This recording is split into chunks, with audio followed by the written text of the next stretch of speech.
Welcome back to Talk of the Town. Well, now that the Oscar nominations have been announced, it's always fun to try to predict which movies and which stars will be winning all the awards. For most of us, it's only a guess, but for Brian Owens, who's an expert on movies, well, it's more of an educated guess, wouldn't you say? Yeah. Yeah, you know a lot about it. Of course, we know a lot about you from the Nashville Film Festival, and it's great to have you with us today. Well, thank you very much, Meryl. I appreciate it. I know it's got to be fun for you to see the Oscar nominations come out, and of course, Revenant was the movie that got the top nods. Yeah, Revenant led the way with 12 nominations, and that usually makes it the favorite for Best Picture. It doesn't necessarily mean it's going to win, but most years that's the case. And so that's the one that I would place my money on right now, but you know, you can always read the tea leaves as the process moves on. The one I would definitely bet on for sure, though, is Leo. Leonardo DiCaprio is going to win Best Actor. You think so? Hands down.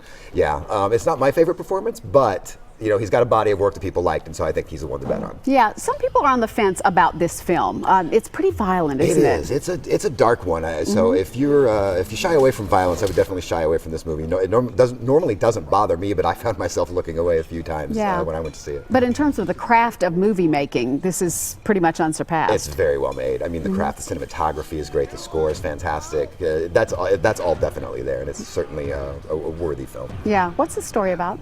It's about a guy who is a scout who is mauled by a bear and is left behind by the people he was guiding, and his son is killed.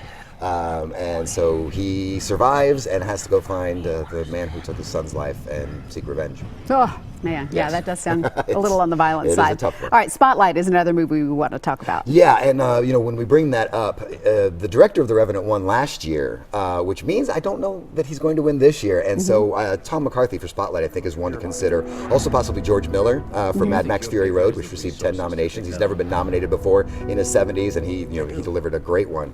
But Spotlight is certainly one to consider. It's well crafted. Tom McCarthy's a highly respected director, so I think he could be the one to take it. I haven't seen this one yet, but I'm looking forward to it. I think it'd be fascinating. It's great. You know, it reminded me of the great films from the 70s, like All the President's Men. It's really that type of movie for this modern age, and it's very good.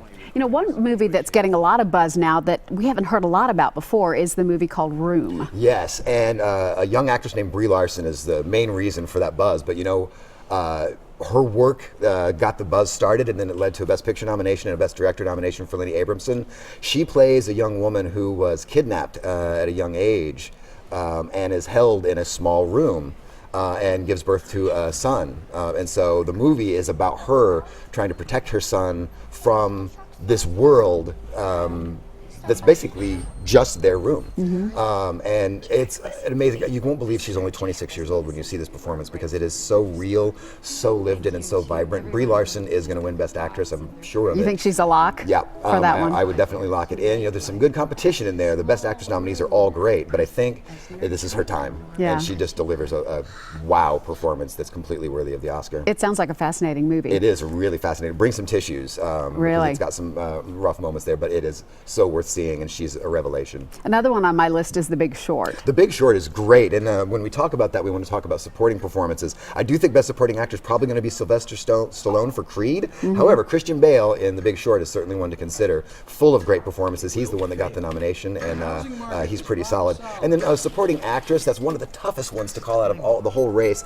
I guess I would right now wager on Kate Winslet for Steve Jobs, but that's another one that's pretty wide open. The whole race this year is wide open. It's one of the toughest years that I've seen for predicting, so I hope this is a little bit of advice. But again, The Revenant with 12 has got to be the favorite right now. Yeah, the Oscar race is very political, of course. Oh, right. Decisions sometimes are made on who won last year, so I'm not going to vote for him this year. Correct. Like, as we mentioned with Iñárritu, the director of The Revenant, he won last year for The Birdman, so that's why I think it's going to be somebody else this year. Sylvester Stallone is probably going to win, not necessarily just for his performance in Creed, but as a way of thanking him for all of his years of work. You know, interesting trivia note, he's the same age as Burgess Meredith was when he played the mentor in Rocky. Wow. So there's a little something that I think also is going to lead to him getting that win for supporting actor. We were saying earlier, too, that sometimes people don't vote for the obvious choice because he is such an obvious choice, or she is. Right, and that's where Ridley Scott, I think, got left out for director. I think everyone assumed that he was going to get nominated, so they lent their support to someone like Lenny Abramson for Room, and as a result, Ridley Scott got left out when everyone thought he was going to win Best Director. It's always fascinating. All right, well, the Academy Awards will be presented on Sunday, February 28th. Thanks so much for breaking it down for us, Brian. Glad to be here, We Meryl. appreciate Thank you. it. All right.